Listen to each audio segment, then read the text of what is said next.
సచివాలయంలో ముఖ్యమంత్రి చంద్రబాబు అధ్యక్షతన 51వ సిఆర్డీఏ అథారిటీ సమావేశం జరిగింది.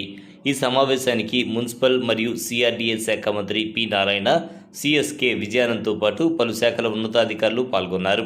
ఈ సమావేశంలో పలు కీలక నిర్ణయాలు తీసుకున్నారు. ముఖ్యంగా అమరావతి పరిధిలో 29 గ్రామాల్లో మౌలిక వసతుల కోసం అథారిటీ భారీగా నిధులను ఆమోదించింది.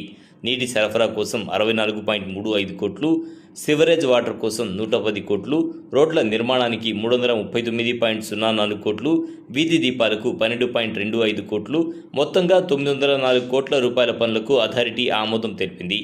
మంగళగిరిలో 78.01 ఎకరాల్లో జెమ్స్ అండ్ జ్యువెలరీ పార్క్ ఏర్పాటు చేయాలని కూడా నిర్ణయించారు. దాదాపు 5,000 కోట్ల పెట్టుబడులతో ఏర్పడనున్న ఈ ప్రాజెక్టు ద్వారా 20,000 మందికి ఉద్యోగ ఉపాధి అవకాశాలు లభించే అవకాశం ఉంది. అలాగే రిటర్నబుల్ ప్లాట్స్లో అసైన్డ్ అనే పదాన్ని తొలగించారని సమావేశంలో తీర్మానించారు. స్పెషల్ పర్పస్ వెహికల్ కింద అంతర్జాతీయ ఎయిర్పోర్ట్తో పాటు పలు ప్రాజెక్టులకు అనుమతులు మంజూరు చేశారు. వాటర్ ట్రీట్మెంట్ ప్లాంట్ కోసం 2 ప్యాకేజీల కింద మొత్తంగా 787 కోట్ల రూపాయల పనులకు ఆమోదం లభించింది. ఒక ప్యాకేజీ కింద నీటి శుద్ధి కోసం 411 కోట్లు, మరో ప్యాకేజీ కింద నీటి సరఫరా కోసం 376 కోట్లు వెచ్చించనున్నారు.